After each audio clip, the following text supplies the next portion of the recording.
शहर के पुराने बस अड्डे के पास एक फटे हाल भिखारी बैठा कर उसका नाम था रामू। दाढ़ी से ढका हुआ चेहरा, फटी कमीज, लेकिन आंखों में एक गहरी चमक थी। वह हमेशा एक ही जगह पे बैठता, फिर शाम होते होते वह गायब हो जाता। पर किसी ने ध्यान नहीं दिया कि वह अपने पैसे का भी खर्चा नहीं करता, न खाना खरीदता न कपड़ा। सिक्के और नोट एक पुराने लोहे के बक्से में डाल देता। एक दिन एक कॉलेज का लड़का अंकुर रोज रामू के पास से गुजरते हुए रुक गया। उसने मजाक में पूछा, अरे बाबा, तुम इतना पैसा जमा करके क्या करोगे? बैंक खोलोगे क्या? भिखारी बोला, बेटा मेरा तो बैंक पहले से है, बस लोग पहचानते नहीं। अंकुर जोर से हंसा और चला गया। लेकिन भिखारी का बात अंकुर लड़का के दिमाग में घूम रहा। भिखारी का बैंक हो सकता है क्या? अंकुर ने उस भिखारी के पीछा करने का फैसला किया। शाम को जब सूरज ढल रहा था, रामू भिखारी अपनी लाठी संभालते हुए बस अड्डे के पीछे से जंगल की तरफ चल पड़ा। अंकुर लड़का धीरे धीरे पीछे गया। घने पेड़ों के बीच वह एक पुरानी टूटी हुई झोपड़ी तक पहुंचा। झोपड़ी की मिट्टी की दीवारों पर किसी पुराने जमाने की तिजोरी जैसी नक्शा बनी थी। रामू ने बक्सा जमीन पर रखा, झोपड़ी की मिट्टी हटाई और वहाँ से एक लोहे का दरवाजा दिखा। रामू भिखारी ने उस दरवाजे को धीरे से खोला। अंदर सीढ़ियां नीचे जा रही थी। यह सब अंकुर लड़का देख रहा था। उसका दिल जोरों से धड़कने लगा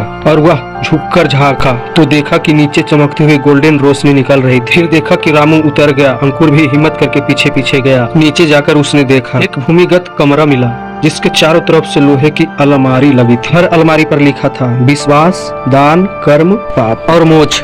और देखा कि हर एक अलमारी में ढेर सारे सिक्के और नोट भरे थे। लेकिन वह अलमारी कोई समान मुद्रा नहीं थी। वह कुछ पुराने जमाने के चांदी के सिक्के और सोने के जैसे चमकते हुए टोकन, जिन पर इंसानों के चेहरे उभरे हुए थे। अंकुर बहुत डर गया और बोला, क्या बाबा ये सब आपका है? बेटा, मैं यहाँ उन लोगों की दान, माफी और कर्म जमा करता हूँ जो अपने पापों से मुक्ति चाहते हैं। रामू बाबा ने आगे बताया, कभी मैं भी बड़ा व्यापारी था। मैंने भी बेईमानी से अपना महल बनाया था, जिसके कारण मेरे सारे पैसे चले गए, परिवार चले गए। भिखारी रामू बोला, यह मेरा बैंक है। और मैं सड़क पर आ गया। तब मुझे समझ आया कि असली बैंक वो नहीं जो नोट रखता है, बल्कि वो जो मनुष्यता को जमा करता है। अब जो भी मुझे कुछ देता है, चाहे वह एक रोटी, एक सिक्का या एक मुस्कान हो, वो यहाँ जमा हो जाता है। और वह जब संकट में होता है तो यह बैंक उसका संतुलन लौटाता है। अंकुर ने देखा एक कोने में एक पुराना खाता बही खुला था। हर नाम के आगे लिखा था दान, जमा, पाप, निकासी। अचानक दीवार पे हल्की हवा चली, रोशनी टिमटिमाने लगी। रामू बाबा ने कहा, देखो बेटा, आज किसी का संतुलन तोड़ा हुआ है। रामू बाबा मुस्कुरा दिए, सच वही है जो मनुष्य के कर्मों में लिखा जाता है। अगले दिन जब अंकुर फिर गया,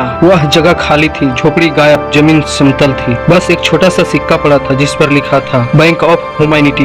अंकुर ने सिक्का उठाया। वह सिक्का जब भी किसी जरूरतमंद को देता, उसके जीवन में कुछ अच्छा घटित हो जाता। लोग कहते उस बस अड्डे आज भी कुछ कहता है, दान कभी बेकार नहीं जाता, बस यही बैंक में जमा होना चाहिए।